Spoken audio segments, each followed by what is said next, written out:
The air at the Miller estate auction hung thick and heavy, a humid August cocktail of dust, cheap cigar smoke, and the faint, sweet smell of desperation. It was 1973, tractors, implements, and a lifetime of calloused hands were being sold off piece by piece under the relentless Iowa sun. I stood near the back, my arms crossed over my chest, my chambray shirt already sticking to my skin. I wasn't here for the good stuff, the low-hour John Deere 4430, the Gleaner combine that still had the shine on its sheet metal. That was all going for prices that would make a banker blush and a sensible man run for the hills. I was waiting for lot 247, tucked away behind the machine shed, half swallowed by overgrown thistle and burdock, sat the beast, a versatile D100. It wasn't just a tractor, it was a monument to rust.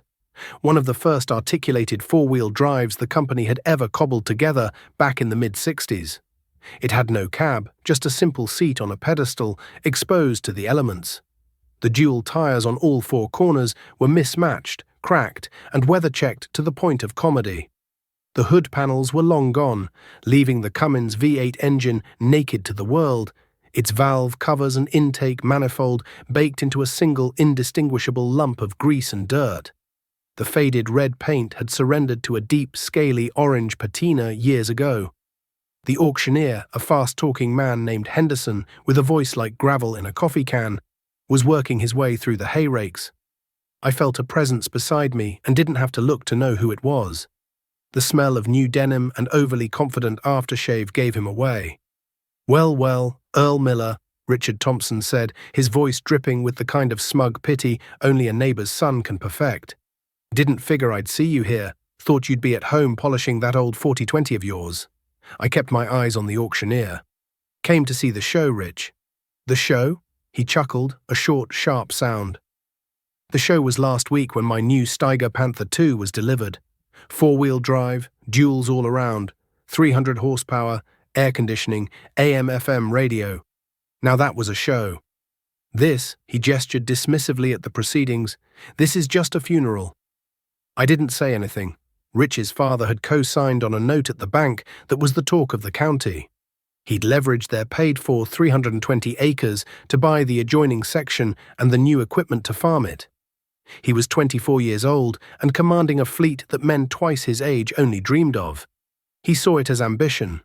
I saw it as a signature on a dotted line held by a man in a suit who didn't know the difference between a chisel plow and a field cultivator. So what's got your eye? Rich pressed, unwilling to let the silence sit. That old Farmel H with the loader. Might be able to move a little manure with it, if you're lucky. Lot 247, I said, my voice flat. Rich squinted, trying to place the number, then a slow, disbelieving grin spread across his face. You're kidding me. The old Versatile. That piece of junk behind the shed. Earl, they were going to call the scrapyard for that thing. Old man Miller parked it 5 years ago when the engine blew. It's seized solid. It's an anchor. Maybe, I said. Henderson was finally moving toward the backlots. The crowd thinned, the serious bidders having already spent their money on the prime equipment. Only a few old-timers and scrap dealers followed him back toward the thistles. Lot 247, gentlemen, Henderson boomed, his voice echoing off the corrugated steel of the shed. As is, where is? The original four-wheel drive power. We got a versatile D100. What'll you give for it? Buyer hauls it. Who'll start the bidding at $500? $500 for this classic piece of iron. Silence.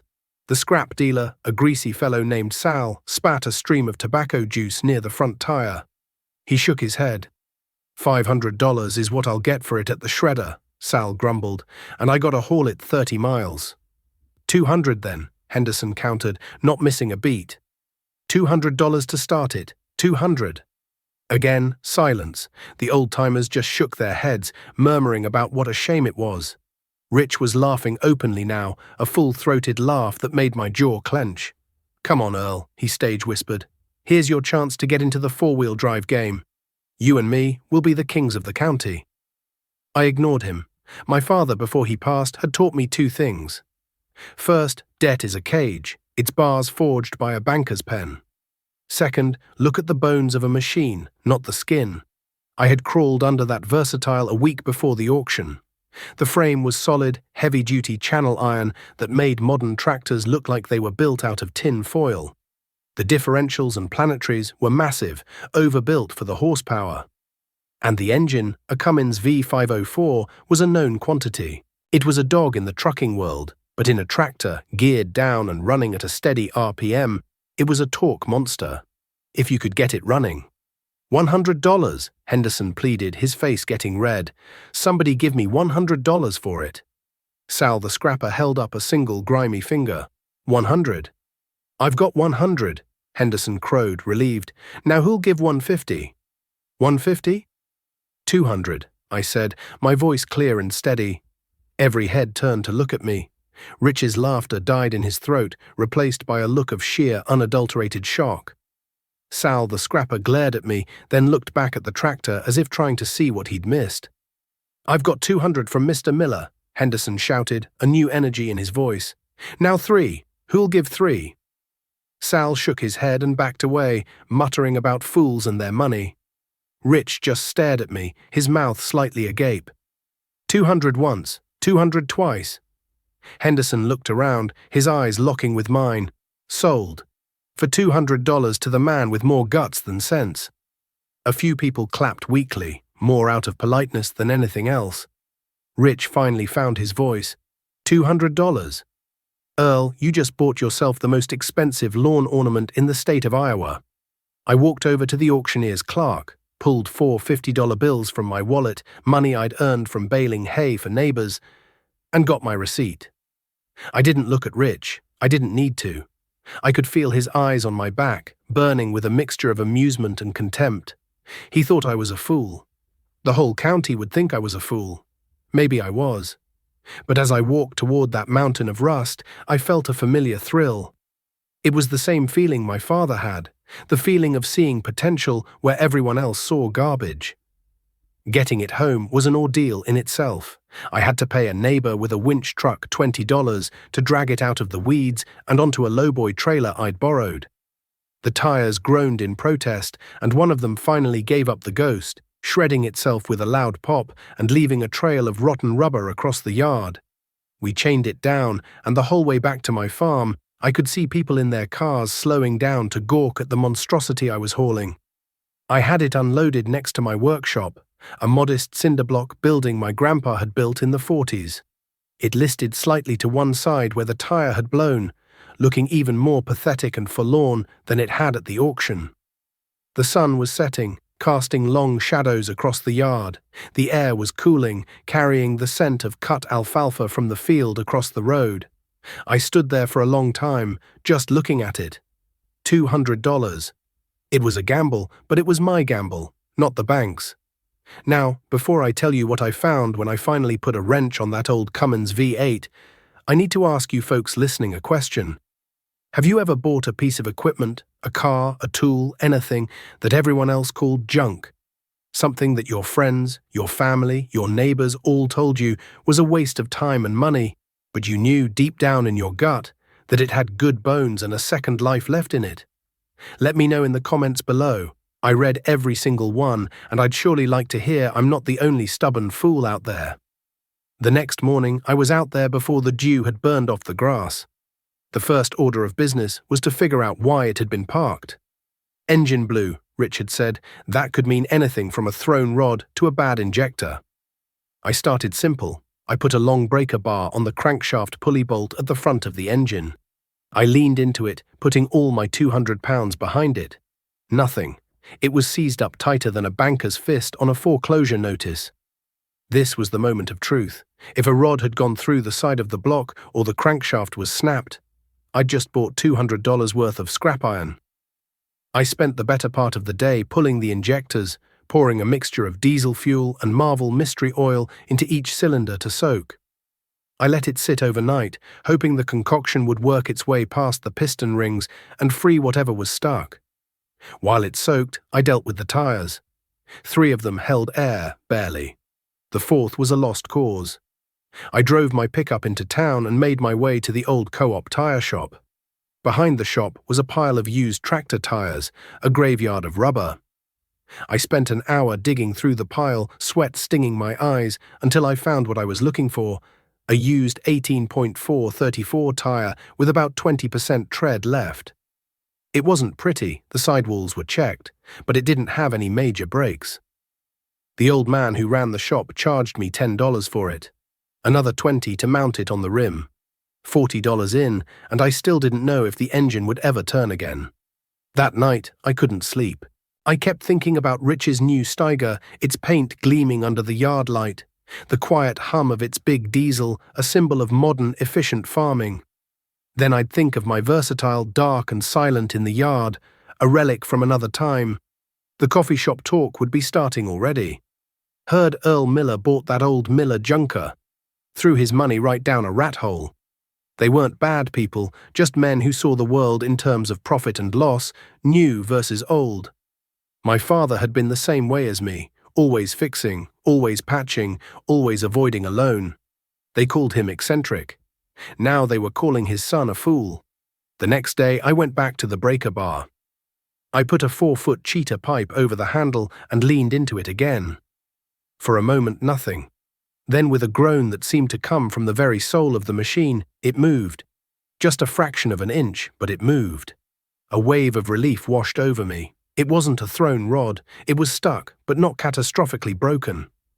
It took me 2 weeks of patient, back-breaking work. I pulled the heads, massive chunks of cast iron that I had to lift with an engine hoist. What I found inside was a mess. The number 6 cylinder was full of rust-colored water. A pinhole leak in the cylinder liner had allowed coolant to seep in over the 5 years it had sat, rusting the piston solidly to the cylinder wall. That was the culprit. The rest of the engine looked surprisingly good. The bearings were worn but serviceable. The crankshaft was smooth. The problem was the liner and piston for number 6. Parts for a V504 Cummins weren't something you could just pick up at the local Napa. I spent days on the phone, calling every salvage yard and engine rebuilder in a 3-state radius. Finally, I found a yard in Minnesota that had a block from a burned-out payloader with the same engine. They agreed to pull one good liner and piston and ship it to me for $75. While I waited for the parts, I worked. I cleaned every nut, bolt, and component. I scraped 5 years of hardened grease and grime off the block. I honed the other 7 cylinders. My hands were permanently stained with grease, my fingernails packed with dirt. I had cuts and scrapes on every knuckle. I'd work all day on my 40/20, doing my full tillage, then come in, eat a quick supper, and head out to the shop, often working under the harsh glare of a single trouble light until well past midnight. One evening, Rich Thompson drove his pickup into my yard. He didn't get out, just idled there, his new Chevy shining under my yard light. I was bent over the Versatile's engine bay, cleaning the block surface. "Still playing with your toys, Earl?" he called out, his voice carrying easily in the still night air. "Just keeping busy, Rich," I said without looking up. "You know, for what you're spending on parts and your time, you could have put a down payment on a real tractor. A nice used 1466 International, maybe. Something with a cab." "This one's paid for," I said, my voice tight. I finally straightened up and looked at him, wiping my greasy hands on a rag. "How's that new Steiger working out?" A wide grin split his face. "Like a dream. I finished all my full tillage last week, covered 800 acres in 4 days. The bank is real pleased with my progress. They're already talking to me about financing for next spring's operating loan. Said my line of credit is practically unlimited." "That's good to hear, Rich." "Yeah, it is," he said, his tone turning serious for a moment. "Look, Earl, I'm not trying to be a jerk. I just hate to see you spinning your wheels like this. It's a new world. You got to get big or get out. You can't farm a half section with a 50-horsepower tractor and a pile of junk." He put the truck in gear. "You ought to think about it," he said, and then he drove off, leaving me alone in the quiet darkness with my half-assembled engine. His words hung in the air: get big or get out. It was the new mantra, the gospel being preached by the bankers and the university extension agents. And maybe he was right. Maybe I was just a stubborn dinosaur, clinging to a past that was gone forever. The parts from Minnesota finally arrived. The liner was perfect. I carefully pressed it into the block, fitted the new rings on the piston, and gently lowered the assembly into the cylinder. It was a slow, meticulous process. Another week went by as I reassembled the engine, torquing the head bolts, setting the valve lash, hooking up the fuel lines. I replaced every gasket, every seal. My total investment, including the tractor, the tire, and the engine parts, was now up to $410. The day I decided to try and start it was grey and overcast, with a cold November wind whipping across the corn stubble. I filled the radiator with fresh coolant and the crankcase with 30-weight oil. I bled the fuel system, cracking the injector lines one by one until a clear stream of diesel squirted out. I hooked up 2 heavy-duty truck batteries. I took a deep breath, climbed up onto the operator's platform, and turned the key. The starter motor groaned, protesting as it tried to turn the big cold V8. The engine turned over once, twice. It sounded slow, labored. I held the key. A puff of white smoke came from the exhaust stacks. Then another. The engine caught on one cylinder, then 2. It coughed and sputtered, shaking the whole tractor frame violently. I gave it a little throttle, and with a thunderous roar, the Cummins V504 fired to life, belching a huge cloud of black smoke that blotted out the grey sky. It ran rough for a minute, then as the oil pressure came up and the cylinders cleared themselves out, it settled into a deep, rumbling, uneven idle. It wasn't a smooth, purring sound like Rich's new Steiger. It was a guttural, mechanical symphony of raw power. I let it warm up, watching the gauges. Oil pressure was good, temperature was climbing slowly. I engaged the clutch, put it in gear, and the old Versatile lurched forward, moving under its own power for the first time in 5 years. A grin spread across my face, a real, genuine grin that I hadn't felt in months. I had done it. The fool on the hill had brought the monster back to life. That winter, I finished the job. I built a makeshift cab out of plywood and plexiglass to keep the worst of the wind off me. I rewired the whole machine, added new gauges and lights. I gave it a new coat of Massey Ferguson red paint because it was the cheapest paint at the implement dealer. It was still ugly, but it was a functional ugly. The next few years were good ones. The mid-1970s saw a boom in agriculture like no one had ever seen. The Russians bought millions of bushels of American grain, and prices shot through the roof. Corn went from $1.50 a bushel to over $3. Land values doubled, then tripled. Farmers who had been struggling for years were suddenly flush with cash, or at least flush with credit. Rich Thompson was the king of the boom. He was farming nearly 2,000 acres now. He traded his Steiger Panther II for a brand new Panther III. He built a new grain leg and a series of huge steel bins that towered over his farmstead. He bought a new 4-wheel drive pickup every year. At the coffee shop, he'd talk about cash flow and leveraging assets. He took the banker out for expensive steak dinners. He was the very picture of modern, aggressive, successful farming. And me? I just kept on farming my 320 acres. The Versatile proved to be a reliable beast.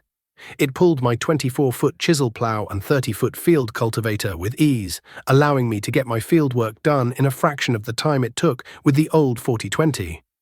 My yields were good, and with the high grain prices, I was making more money than I ever had. But I didn't spend it like Rich did. I paid off the small operating note I had at the bank. I replaced the roof on my barn. I bought my dad's old tools a new set of sockets. I put the rest in a savings account, earning a modest 5% interest. The whispers in the community changed from fool to odd. "Can you believe Earl Miller?" they'd say. "Making all that money and he's still running that homemade junker. He could afford a brand new tractor, pay cash for it probably. He's just cheap, like his old man." Rich confronted me one day at the co-op. He'd just pulled up in a shiny new Lincoln Continental. "Earl," he said, shaking his head as he looked at my dusty 10-year-old Ford pickup. "I don't get you. You're sitting on a gold mine. Land prices are going to the moon.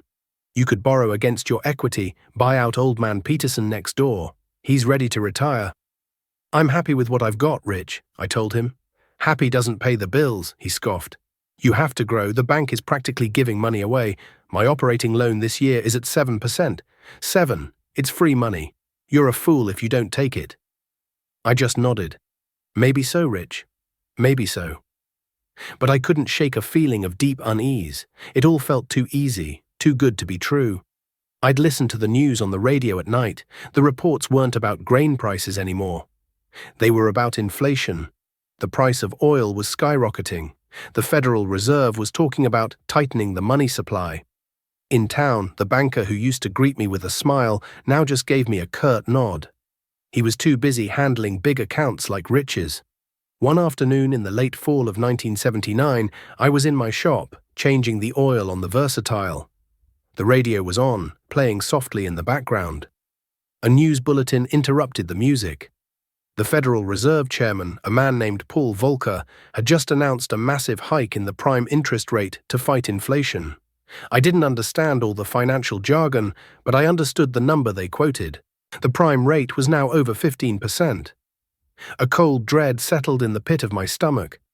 I thought of Rich bragging about his variable rate loans. "It's free money," he had said. I shut off the radio and looked at my tractor. The paint was faded and chipped, the homemade cab was drafty, and the engine leaked a little oil. But it was mine, every last nut and bolt.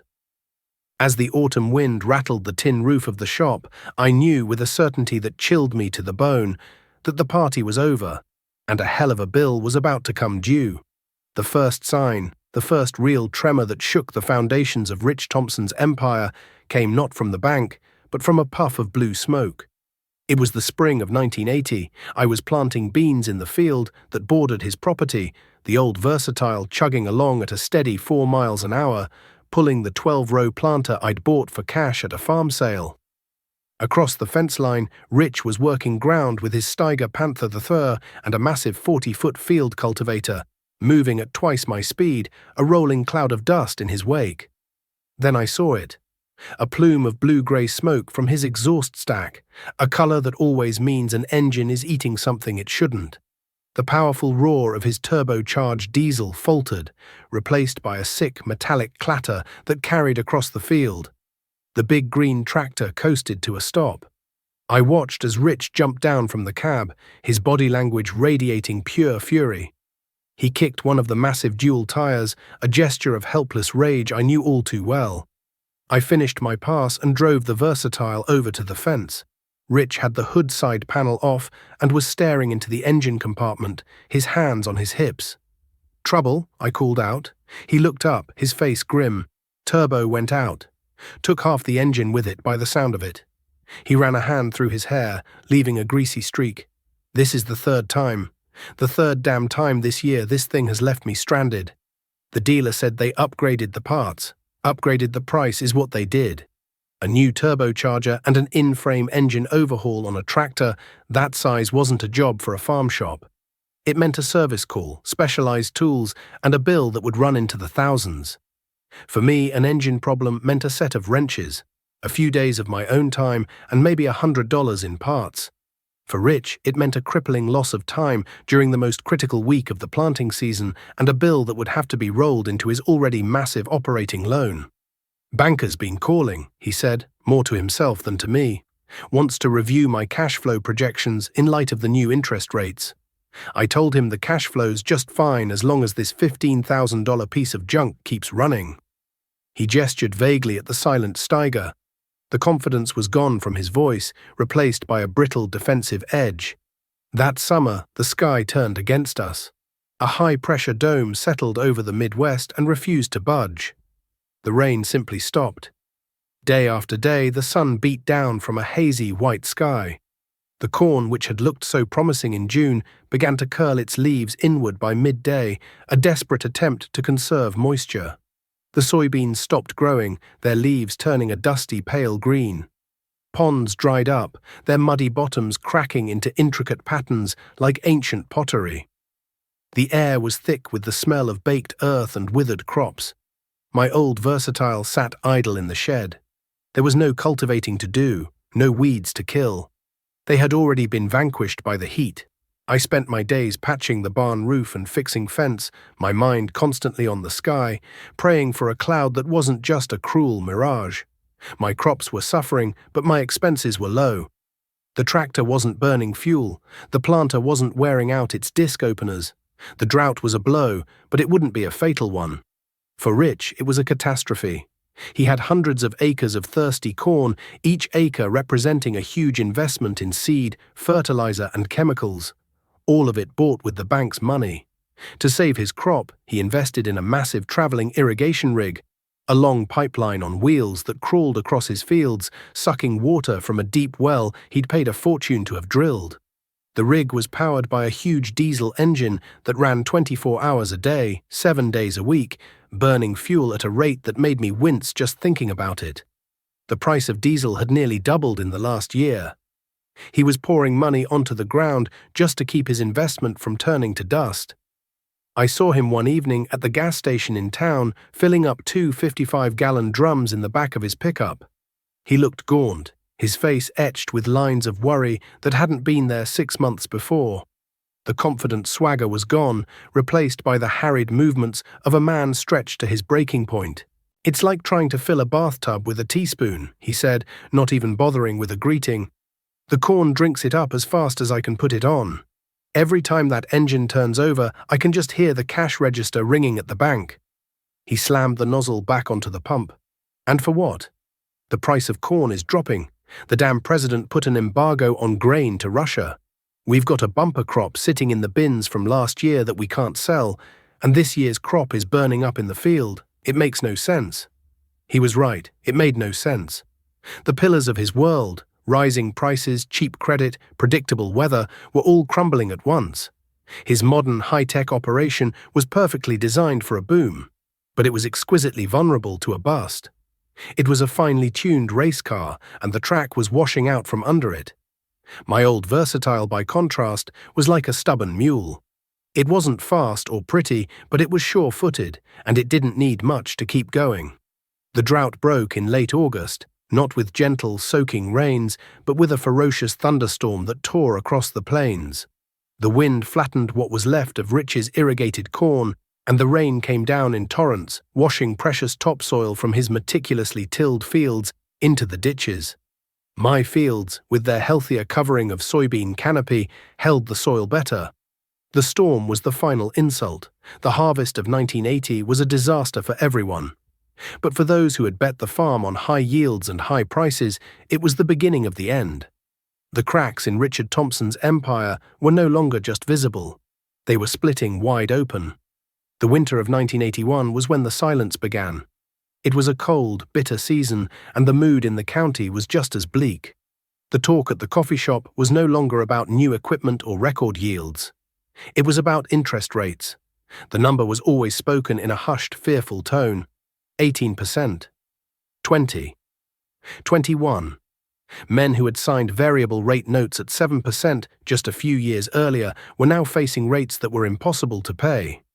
It was like signing up for a 30-year mortgage and being told, 5 years in, that your payment had tripled. The foreclosure notices started appearing in the legal section of the county newspaper. At first, it was just a few names, farmers on the margins who had always struggled. Then the names became more familiar. Good farmers, hard workers, men who had expanded aggressively in the 70s, encouraged every step of the way by the very banks that were now calling in their notes. Every notice was a death sentence for a family's history on the land. Rich Thompson stopped coming to the coffee shop altogether. His new pickup was no longer clean. It was caked with mud and road salt, a small but telling sign of his state of mind. People said he was trying to sell off some of his newer equipment to raise cash, but nobody was buying. The market was flooded with used machinery from other distressed farms. A Gleaner combine that had cost $70,000 2 years ago couldn't fetch 20 now. The final blow came in the spring. I was at the bank, depositing a small check from selling a few calves, when I saw Rich and his wife, Sarah, coming out of the bank president's office. The president, a man who had once clapped Rich on the back and called him the future of farming, didn't even walk them to the door. He just stood in his office doorway, his arms crossed, his face a mask of professional indifference. Sarah was weeping silently, her face buried in a handkerchief. Rich looked like a ghost. His face was pale and drawn, his eyes hollow. He walked with the shuffling gait of a much older man, his shoulders slumped in defeat. He saw me, and for a moment his eyes flared with the old pride, a flicker of defiance. Then it died, replaced by a look of such profound despair that I had to look away. They walked out of the bank and into the cold March wind, and I knew I had just witnessed the end of their world. 2 weeks later, the auction bills went up all over the county. Brightly coloured posters tacked to telephone poles and bulletin boards announcing the complete dispersal of the assets of Thompson Farms. The date was set for a Saturday in mid-April. The day of the auction was the mirror image of the Miller sale nearly a decade before. The sky was a low, oppressive grey, spitting a cold, miserable drizzle. The crowd was huge, but the mood was sombre, funereal. It wasn't a celebration of a neighbour's retirement. It was a wake. They were here to pick over the bones of a fallen giant, and everyone knew it could just as easily be them next. I saw the Steiger Panther III parked in the front line, its green paint faded and mud splattered. It looked tired, a worn-out warhorse being put out to pasture. The auctioneer started the bidding at $50,000. There was dead silence. He dropped it to 40, then 30. A machinery jockey from another state finally bought it for $22,000, less than a third of what Rich had paid for it. I watched as they drove it away, its engine sounding healthy enough, a final bitter irony. Rich was nowhere to be seen, but I saw Sarah standing near the house with her 2 young children, her face a stoic mask as she watched her life being sold off, piece by piece, to the highest bidder. The new grain bins, the pride of the farm, sold for 10 cents on the dollar to a large corporate farm from out of state. The land, all 2,000 acres of it, was sold in parcels. The bank bought most of it back, unwilling to let it go for the pitifully low prices being offered. I stayed until the end. I didn't bid on anything. I just stood there, a silent witness. As the crowd dispersed, I walked over to the bank representative who was handling the sale. He was a young man in a suit that looked too big for him, his face looking stressed and unhappy. "The original home quarter," I said, my voice quiet. "The 160 acres with the house and the buildings. Did the bank take that back too?" He looked down at his clipboard. "Lot A." "Yes, we took it back. Bidding didn't meet the reserve." "What's the reserve?" I asked. He looked at me, sizing me up. "More than you'd want to pay, Mr. Miller. Land prices are in the toilet." He quoted a number. It was low, shockingly low compared to the prices of a few years ago, but it was still a tremendous amount of money. It was almost the entire sum I had carefully saved over the last decade, the money I had earned with my old tractors and my stubborn refusal to take on debt. I thought about Rich's words all those years ago.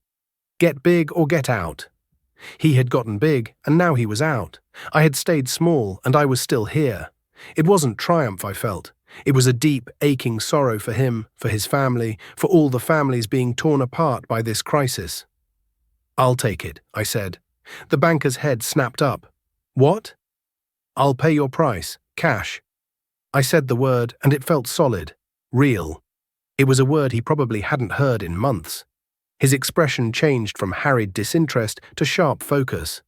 He looked at me, really looked at me for the first time, this quiet farmer in worn overalls who was a fixture in the background of the county. He saw the man who never borrowed, who always paid his bills on time, the man they had all dismissed as an eccentric relic. "Well, Mr. Miller," he said slowly, a hint of respect creeping into his voice, "let's go back to my car and draw up the paperwork."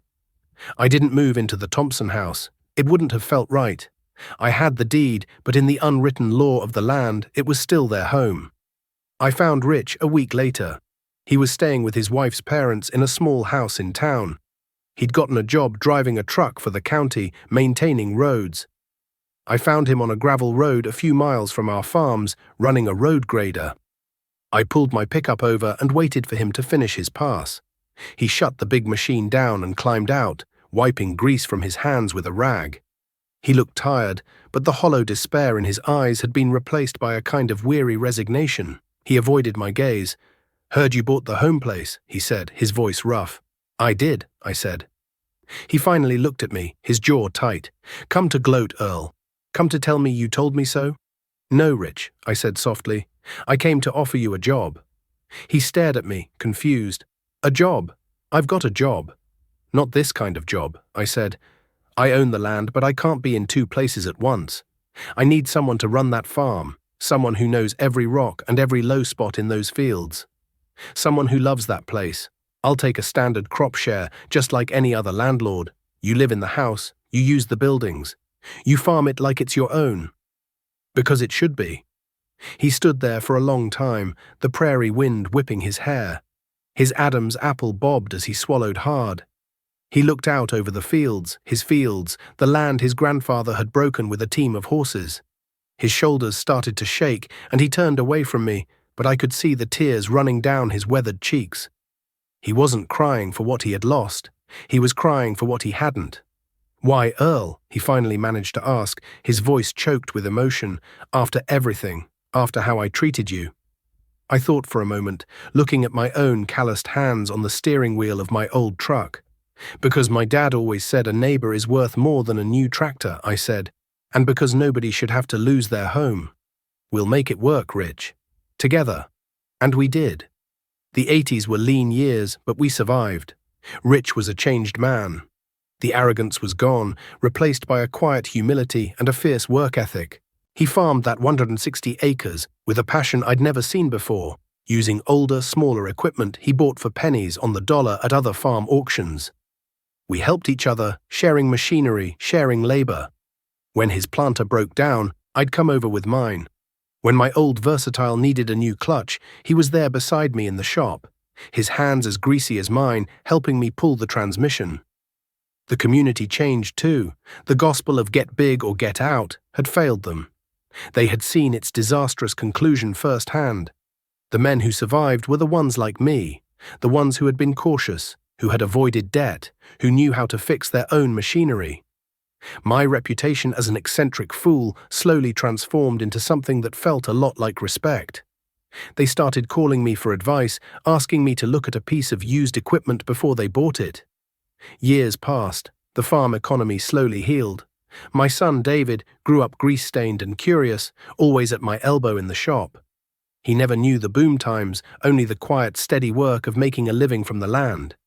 He learned to weld before he learned to drive a car. He could diagnose an engine problem by its sound. One crisp autumn afternoon, when David was about 16, we were out in the shop, giving the old Versatile its end-of-season service.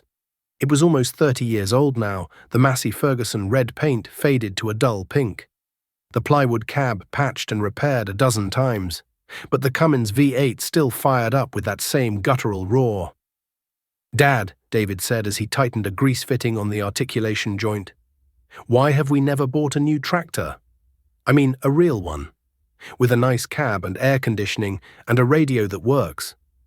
I stopped what I was doing and looked at the big, ugly machine that had been the anchor of my farm for my entire adult life. I thought of the $200 I'd paid for it, the ridicule, the back-breaking work, and the quiet satisfaction of bringing it back to life. I thought of Rich Thompson's gleaming Steiger, and the silence after the auctioneer's hammer fell. "This is a real tractor, son," I said, patting one of the massive cracked tires. "It's more real than any of those new ones." He looked at me, waiting for the rest. "Your grandpa taught me that debt is a cage," I told him. "The bars look shiny at first, but they're still bars. This tractor," I swept my hand over the engine, "this tractor is freedom. It doesn't come with a payment book. It doesn't have a computer that only a dealer can fix. When it breaks, we fix it with our own two hands. Every dollar it earns, after fuel and oil, is ours. It doesn't belong to a man in a suit in an office 100 miles away." I picked up a wrench and handed it to him. "That's the most important lesson you'll ever learn out here. It's not about how many acres you farm or how new your equipment is. It's about how much of your own life you truly own." David took the wrench and looked from me to the old tractor, a new understanding dawning in his eyes. He nodded, a slow, serious nod, and then he turned back to his work. In the quiet of the shop, the only sounds were the metallic click of his wrench and the gentle sigh of the autumn wind. And I knew the lesson had been passed on. The legacy was secure.